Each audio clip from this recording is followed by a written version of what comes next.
Melanjutkan bahasan kitab Minhajul Muslim yang ditulis oleh Syekh Abu Bakar Yazai rahimahullah. Dan kita masuk sekarang ke pasal ke-8, masalah solat.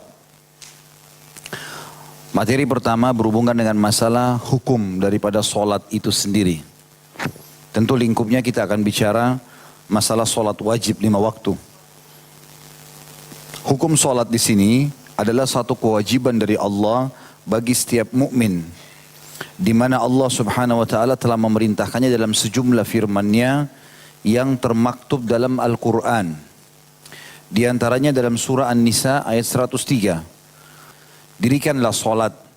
Sesungguhnya solat itu maksudnya 5 waktu, subuh, duhur, asar, maghrib, isya, adalah kewajiban yang ditentukan waktunya atas orang-orang yang beriman. Jadi dari ayat ini diambil hukum tentang wajibnya solat, karena Allah mengatakan sesungguhnya solat itu adalah kewajiban yang ditentukan waktunya atas orang-orang beriman. Juga dalam firman Allah Al-Baqarah 238, Allah berfirman, A'udzu billahi minasyaitonir rajim, hafidhu 'alas salawati was salatil wusta. Al-ayah, peliharalah segala solat dan terutama solat wusta atau solat pertengahan. Khilaf di antara ulama tentang masalah makna wusta atau pertengahan, tapi yang lebih cenderung pendapat ulama adalah asar.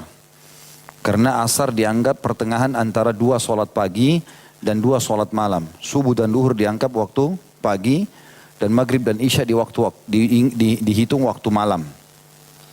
Intinya Allah memerintahkan di sini hafidhu, peliharalah, jagalah, fi'lul amr, kata perintah, menandakan kewajiban solat 5 waktu itu.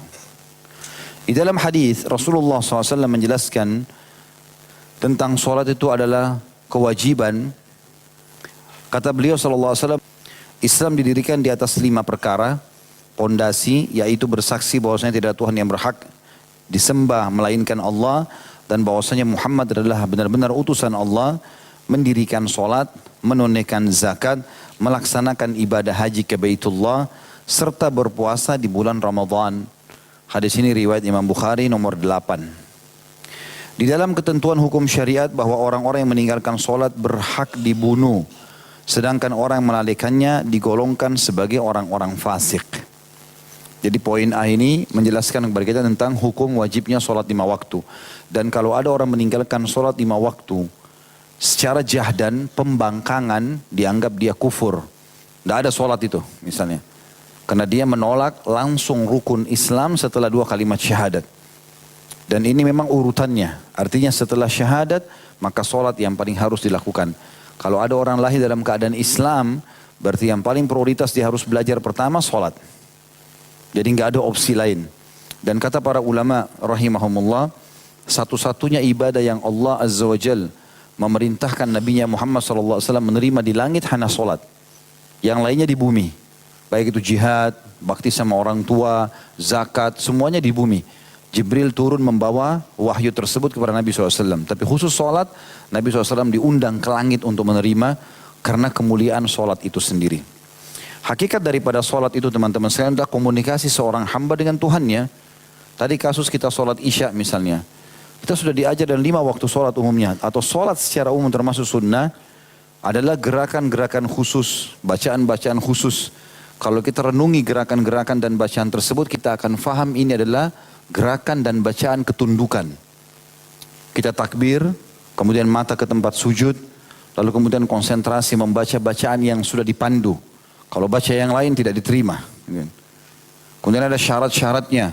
Harus dengan tumaknina, dengan ketenangan. Harus menghadap kiblat, tutup aurat, dalam keadaan suci.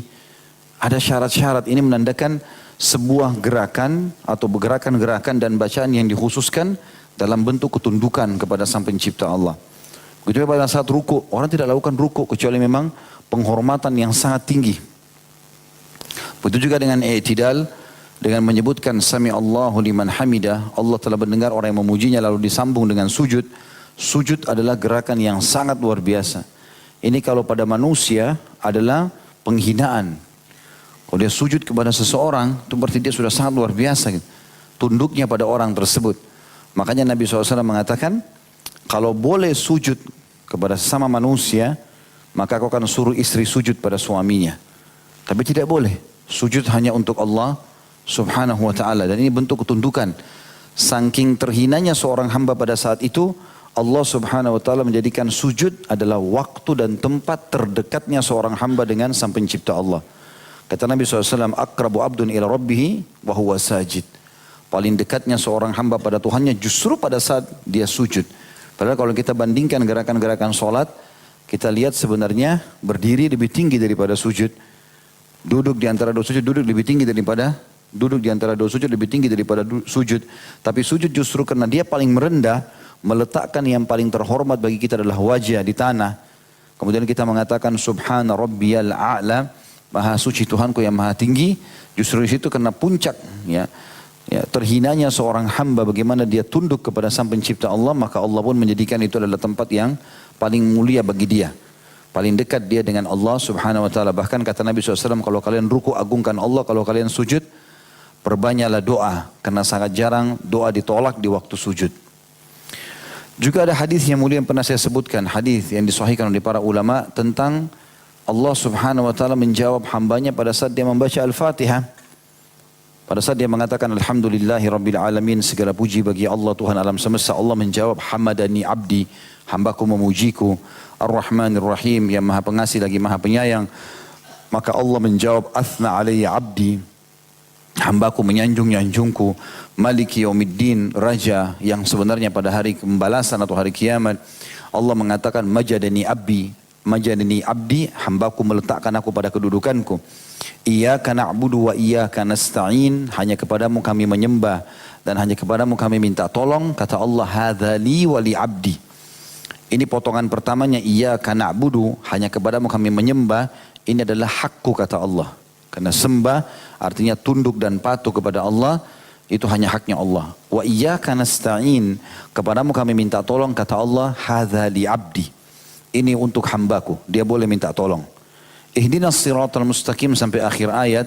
Siratal ladzina an'amta alaihim ghairil maghdubi alaihim waladdallin. Tunjukkanlah kami jalan orang-orang yang telah Engkau berikan nikmat kepada mereka dari para nabi-nabi, para syuhada, orang-orang yang jujur siddiq dan orang-orang saleh dari kaum muslimin. Bukan orang-orang yang kau murkahi yaitu kaum Yahudi, dan bukan orang yang kau sesatkan yaitu orang-orang Nasrani. Maka Allah menjawab hadza li abdi wa li abdi ma sa'al. Ini milik hambaku dan aku akan memberikan, atau hambaku akan mendapatkan apa yang dia minta. Maka ini adalah komunikasi seorang hamba dengan Tuhannya. Kita bisa bayangkan teman-teman kalau seandainya kita memiliki seseorang tokoh masyarakat yang membuka dirinya buat kita secara khusus. Silakan, ini nomor telepon saya pribadi. Apa saja hajat kamu silakan telepon. Setiap saat bisa hubungi saya. Bahkan kita dikasih waktu 5 kali sehari bisa masuk ke istananya untuk menyampaikan hajat kita. Tanpa ditolak, tanpa melalui penjaga. Bagaimana perasaan kita? Apa saja kita bisa sampaikan?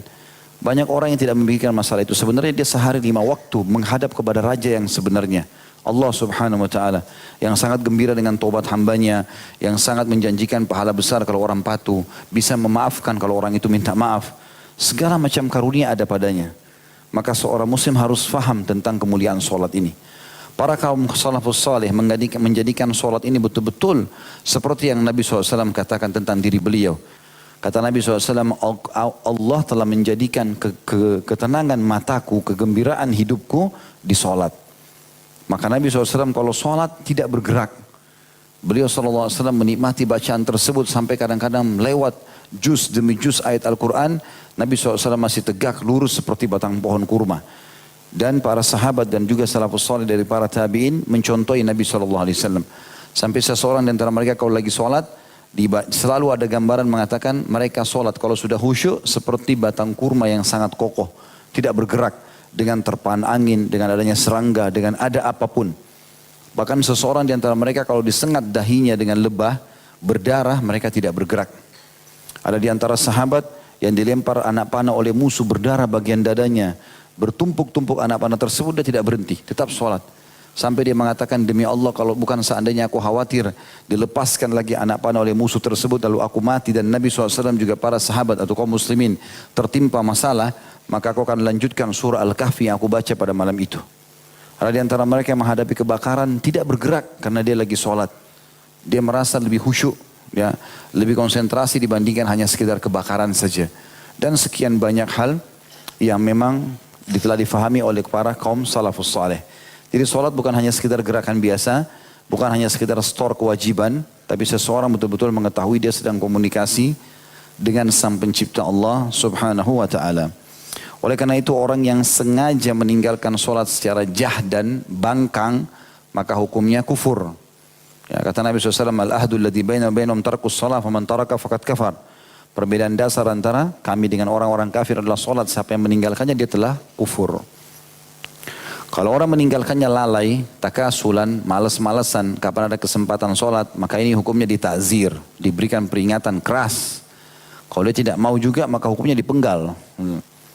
Ini luar biasa. Kalau hukum Allah subhanahu wa ta'ala sedang diterapkan di satu negara, mestinya seperti itu. Jadi bukan lagi dibiarkan masjid, dikumandangkan azan, lalu ada orang di sebelah masjid tidak sholat. Memang sangat tegas tentang masalah itu ya.